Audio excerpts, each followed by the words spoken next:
여기서 보시게 되면 이제 맨델의 유전 법칙이라는 것을 할 건데 처음에 어떻게 이 맨델의 유전 법칙은 교과 내용에는 공식적으로 빠져 있긴 한데 이걸 안 하고서는 절대 사람의 유전을 잡을 수는 없습니다. 여기서 보시면 맨델의 유전에서는 일단 첫 번째 들어가 주셔야 되는 부분이 용어 정리가 반드시 들어가 주셔야 돼요. 그 다음에 나온 이제 컨텐츠 먼저 잡아주고 갈게요. 두 번째로는 그 관계성을 정확히 잡아주는 것이 중요합니다. 첫 번째 어떤 것이 있냐면 우열의 원리라고 있죠. 우열의 원리가 있고 그 다음이 분리의 법칙. 분리의 법칙이 있고 그 다음 이 우열의 원리를 통해서 분리의 법칙을 잡아내고 분리의 법칙을 통해서 독립의 법칙을 잡고 이 여기에서 위배되는 현상이 하나 있어요. 위배되는 현상이 무엇이냐면 중간 유전이라고 있고 이 독립의 법칙에 위배되는 현상이 있는데 얘가 뭐냐면 연관.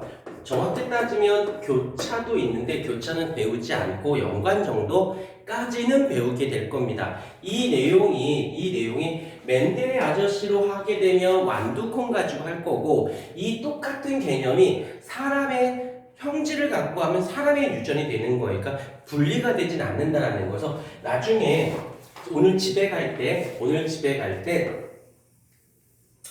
여기가 스타트 지점이구나. 여기가 스타트 지점. 이 하기 위해서 필요한 배경 지식이 용어 정리와 우열의 원리고 얘를 갖고 파생되고 여기서 약간 변형되는 거, 그다음에 여기서 변형되는 거 오늘의 컨텐츠가 이렇게 되어져 있다는 거 먼저 잡아주시고요. 그다음에 용어 정리 먼저 들어갈게요. 처음 듣는 얘기는 아닐 거야. 근데 다시 한번 정리를 해줄게요. 뭐가 있냐면 순종이라는 말이 나오고 그 다음에 잡종. 들어는 봤을 건데 순종이라는 말 대신에 어떻게 쓰냐면 용어에서 잡을 수 있거든. 얘를 동형 접합이라는 말을 쓰고요. 여기서는 이형 접합이라는 단어를 사용하게 됩니다. 어떤 거냐면 이런 거 말이 좀 많아. 어떤 거냐면 같다, 얘는 이질적이다, 다르다라는 뜻이에요. 말로 그림으로 볼게. 라지아 아니면 스몰알 이러면 순종 동형접합이라고 얘기하고요. 여기서 라지 스몰, 라지 y 스몰 y 이렇게 쓰면 잡종이다라고 합니다. 다시 말하면 말로 쓰면 유전자가 동일해. 같은 걸로 구성이 되어져 있으면 순종, 유전자가 다른 것으로 되어져 있어요. 그러면 잡종이다라고 합니다. 어려운 이야기는 아니지. 그러니까 이거를 다 기억하는 것도 좋은데 생김새를 통해서 좀 정확히 이해를 해주시는 게 좋습니다. 그다음 두 번째, 우성이 있고 열성이 있어요. 우성, 열성. 이라는 것은 잘못 조심해야 되는 게 우성이 좋은 거고 열성이 나쁜 거가 아니야. 어떤 거냐면 얘는 우성인 경우, 열성인 경우 봤을 때 자손에게 표현이 돼요. 발현이 됩니다. 그러면 걔가 무엇이 돼? 우성이 되는 거고 자손에게 발현이 되지 않고 발현이 돼요. 그러면 우린 뭐라고 해? 얘를 열성이라고 하는 거지. 자, 예를 들어 볼게요. 이제 바로 우열의 원리로 바로 넘어가도록 할게. 라지아, 스몰알 인데 얘가 둥근 완두이고요. 얘가 주름진 완두라고 생각을 해보십시다. 그러면 둘이 교배를 할 거예요. 교배를 했더니 누가 나와? 이 중에 라지아를 주고 또 스몰알을 줬어요. 그런데 여기에서 어때? 둥근 완두가 발현이 됐으면 이 자손, 여기를 이제 부모 때 피로스를 F1이라고 쓰는데 이 자손, 이걸 보고 발현이 됐어. 그러면 둥근 완두가 우성이구나 라고 보는 거고요. 자손에게 주긴 줬어. 받긴 받았는데 발현되지 않았잖아. 그러면 이 스몰알이 무엇이 된다? 열성이 되어집니다 라고 하는 거예요. 그러니까 생김새 보고 내가 보고 결정하는 게 아니라 자손을 보고 확인할 수 있다는 거 이해할 수 있겠죠? 그 다음에 이제 순종, 잡종, 우성, 열성. 그 다음에 이거보다 더 중요한 게 사실 얘인데 어떤 거냐면 표현형 하고 그 다음에 유전자형. 시험 문제상에서 굉장히 아주 너무너무 다양한 방식이 많이 나오니까 꼭 잡아주셔야 되는데 표현형과 유전자형, 표현형은 어떤 거냐면 형질만 표현하는 거야. 형질만 표현한 거예요.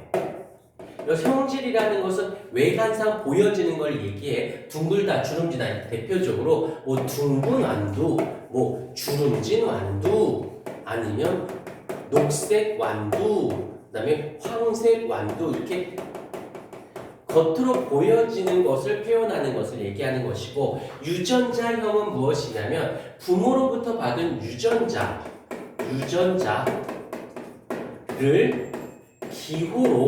기호로 표현한 거 라고 해서 우리가 보통 중학교 때 배웠었죠. 이렇게 둥근 완두를 우리는 어떻게 쓰기로 했대?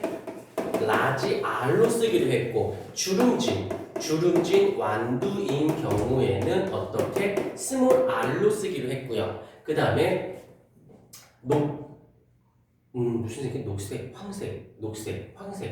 황색일 경우에를 라지 Y로 쓰고 녹색인 경우에를 우린 스몰 Y로 표현하는 것이지. 이렇게 기호로 표현한 걸 우린 유전자형 표현이다 라고 얘기를 하는 거지. 그때 끝난 게 아니라 여기서는 그것을 모두 표현해야 돼요. 모두. 여기서 모두라는 건 부계와 모계로부터 받은 걸 뭐 라지 아빠 엄마한테 모계 부계에서 이렇게 아니면 라지 스몰 아니면 스몰 이렇게 그냥 하나만 쓰는 게 아니라 모두 다 표현해 줘야 돼요. 기호로. 그래서 유전자형 표현과 표현형 표현이 있는데 자 그럼 한번 물어볼게. 너 그대들이 선생님이라고 생각해 보자. 선생님이라면 표현형으로 문제를 낼래요? 유전자형으로 문제를 낼래요? 라고 한다면 굳이 결정한다면 어떤 걸로 문제 낼래요? 나는 표현형으로 낼 것 같아. 왜? 유전자는 모두 다 표현해줬잖아. 다 드러내줬잖아. 근데 표현형은 그냥 겉으로 보인 것만 얘기한 거지. 자, 예를 들게 여기서 주름진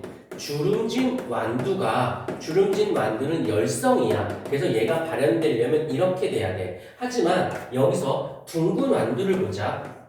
둥근 완두였을 경우에는 얘가 라지 R도 둥근 완두이지만 라지 스몰도 둥근 완두거든. 왜? 라지가 우성이고 주름진 스몰 R이 열성이니까. 그러면 둥글다 주름지다 라는 거는 다 끝난 것 같아 보여도 얘는 빼도 박도 못하고 스몰 R이어야 해요. 하지만 둥근 완두일 경우에는 라지 순종인 둥근 완두인지 잡종인 둥근 완두인지를 한 번 더 여기서 한 번 더 싱크를 한 번 더 해줘야 돼. 그러니까 이렇게 드러내는 것보다는 이걸로 표현했을 때 선생님 입장에서 학생들이 한 번 더 생각하고 풀어야 되거든. 그러니까 웬만해서는 표현용을 많이 해줄 거다라는 거 잊지 않도록 해주실까요?